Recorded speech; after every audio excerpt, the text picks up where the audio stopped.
Mabuhay! Welcome to my home province and city of Cebu.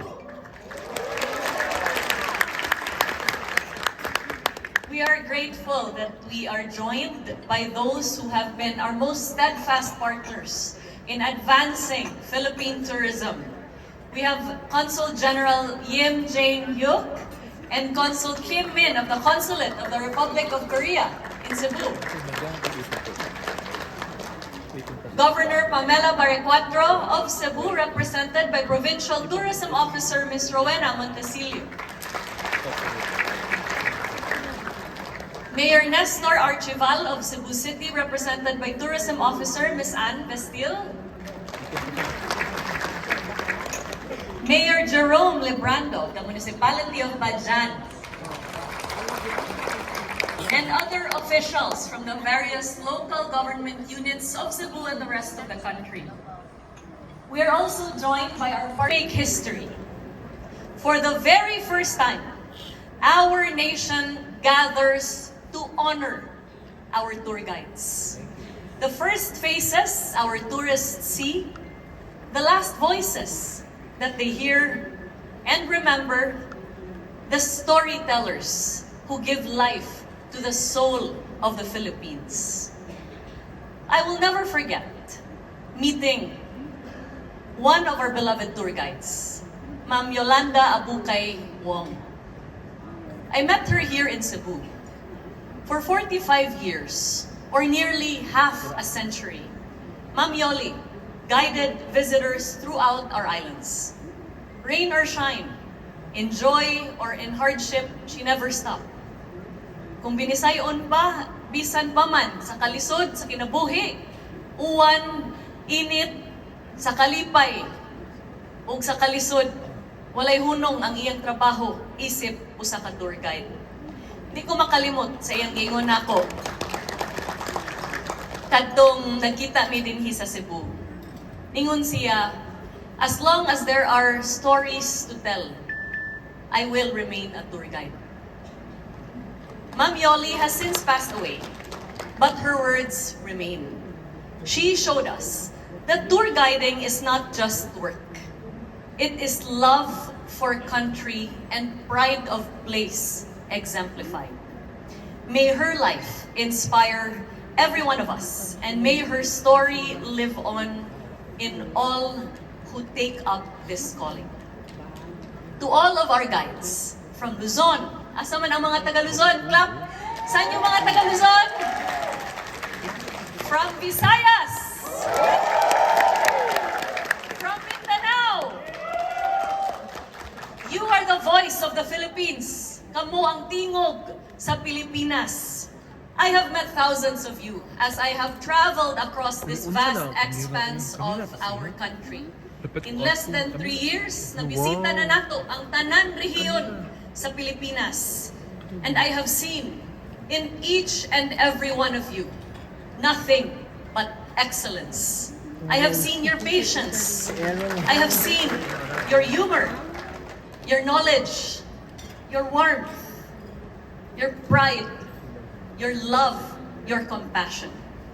These are the qualities that personally make me proud to be Filipino, as it should all of our fellow Filipinos. For your stories, your work, strengthen our nation. Your journeys have built bridges to nationalities from across the world. And your love for our country has given tourism its heart. And what a heart you have given to our country. Last year, tourism generated no less than 3 pointing an authentically Filipino stamp. And that is why naningkamot ta pagmaayo kauban sa atong mga regional directors, our central office, our partners in the private sector to train as many Filipinos as possible in this program. And to date, tungod lagi kay wa pa man ni sila nangatug sukad 2022, naka-train na ta og sobra sa 341,000 Filipino tourism workers in the Filipino Brand of Service Excellence, a program that has been hailed the best in Asia Pacific. Puno panini. As I went around the country and met our very many passionate tour guides across our destinations, I made an observation that perhaps there could be things that they can use to allow them to do their job in as best a manner as possible. Where they did not have protection from the sun, ang hatag ta, ug mga tour guide kits. Simple things which I hope have made some kind of impact. Our tour guide kits that we have given to over 1,000 tour guides contain hats, sun protection, tumblers, and the like. And of course, aron nga mabatian yun pag maayo. Ang tingog sa itong mga tour guides, it also has an electronic lapel for them. If there's any one of you who have not yet received these tour guide kits, please let us know. Please let us know. Director Alvin, please gather all the names so that we can give you your very own tour guide kits. Ipaapas na lang na mo, ha? But keep telling the world about the good about the Philippines, because there is so much more good than there is the opposite in our country. And we all know this for a fact. And beyond the things that divide us, beyond the sea of opinions that pervade our everyday life, beyond our differences in opinions, in politics, and in many other issues, there is one thing that we all hold in common. That is, we are all Filipinos and we all love our country. Our tour guides are the best exemplification of that love. Padayon mo sa inyong pagsugilon kabahin sa gugma sa Pilipinas. And so, our dear tour guides, if I can invite you to declare, when I ask you, who will tell the love story of the Philippines, what will you answer? Our tour guides. Who will tell the love story of the Philippines? Our tour guides. And when I say, love our islands, you will say love our stories. Love our islands? Love our stories. Love our islands? Love our stories. Love our tour guides? I love you. Oh, sakto to siya.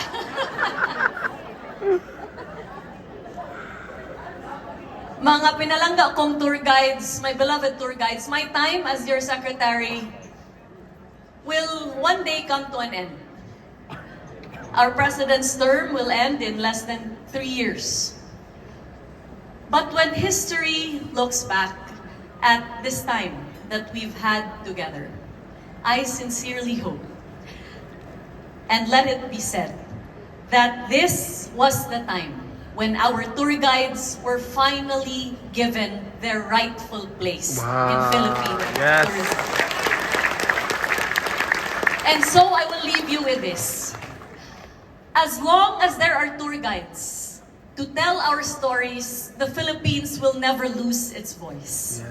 As long as there are tour guides to welcome the world, the Philippines will never lose its heart. And as long as there are tour guides who love our islands, the Philippines will never lose its soul. Daghang salamat sa inyong gugma ug serbisyo together. Let's love our islands, love our stories, love our tour guides, and love the Philippines! Mabuhay ang tanang tour guides sa Pilipinas! Mabuhay ang bagong Pilipinas! Daghang kaayong salamat ug mabuhay ka Tourism Secretary Cristina Garcia Carrasco. And I believe tungod sa imuhang gugma alang sa atong mga tour guide Secretary Frasco, doon na kay surprise alang kanilang tanan. Please do take your seats. Huwag ako nahuman.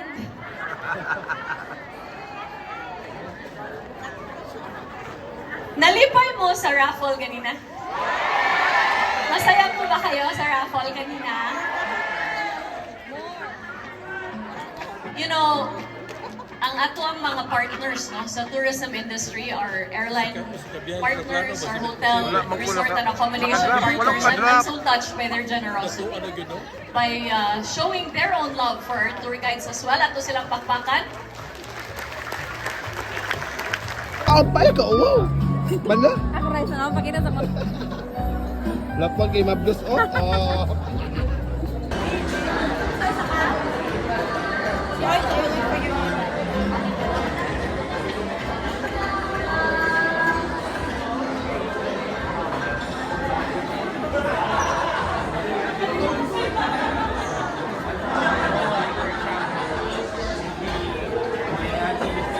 Oh, maksud din siya. Is this part of the... Di ba linikuan?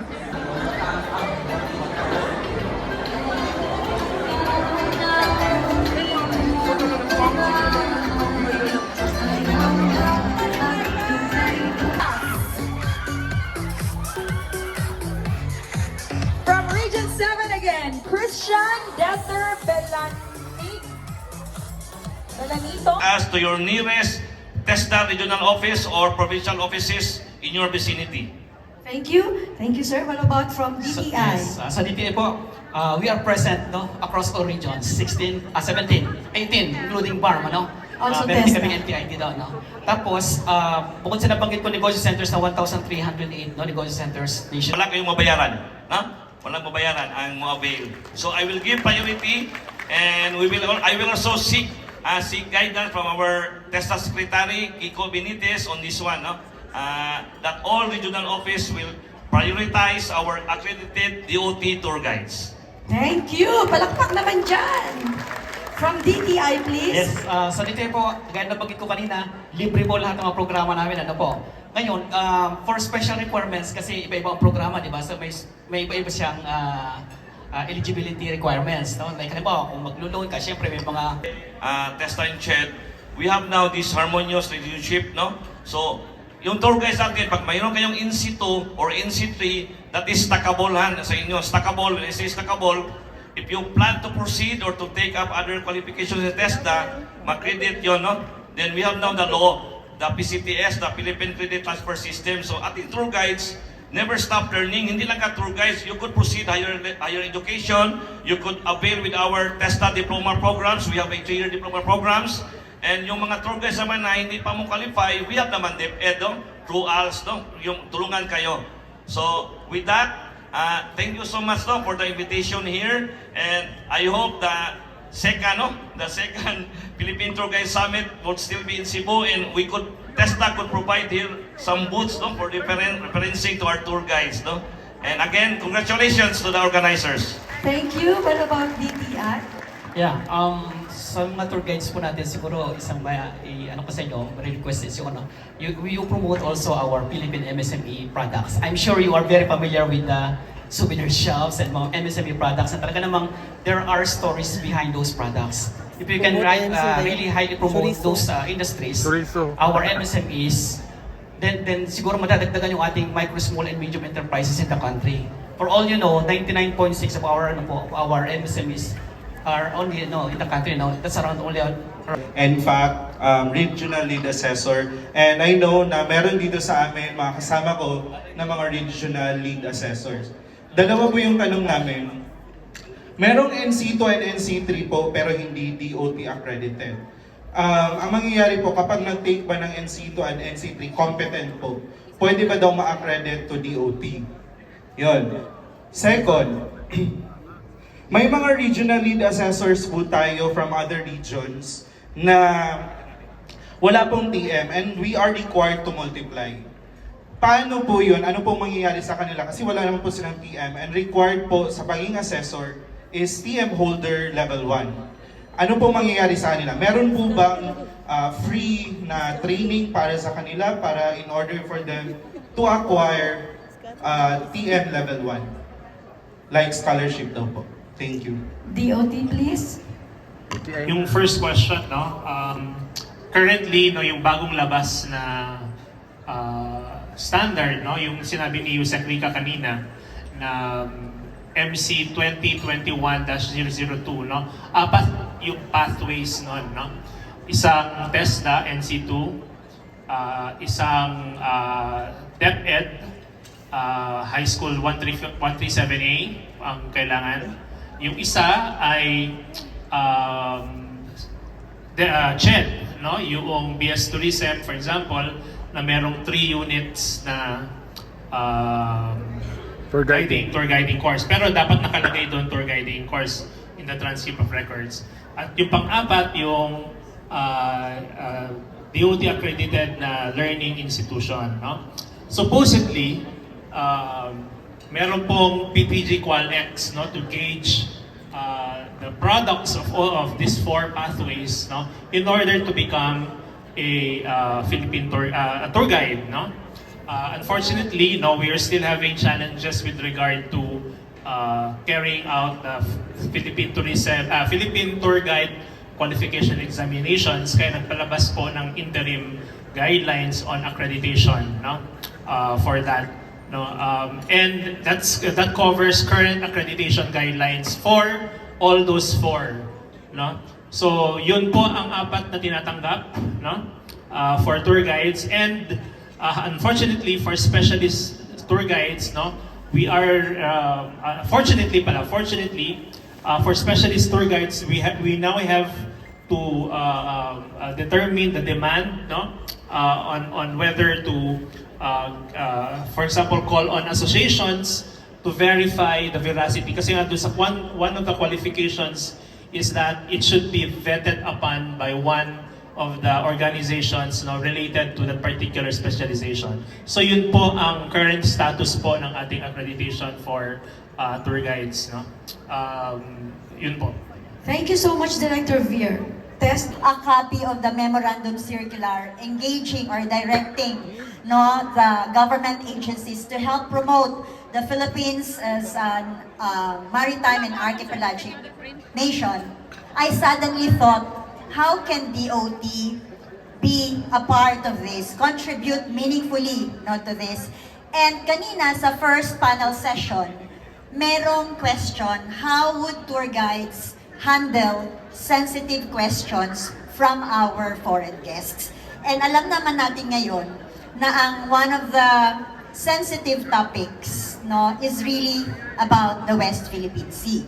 So to my mind, that was at the back of my mind. And sabi ko, our tour guides, being the voice of Philippine tourism, can really be the bearers of the right information to be shared to our foreign guests as well as our local tourists. Kasi, just to share with you, I had the opportunity one time to visit China for a seminar. And nagulat ako because when we entered one public building or one building during our technical parang tour, Palawan, there was a big map.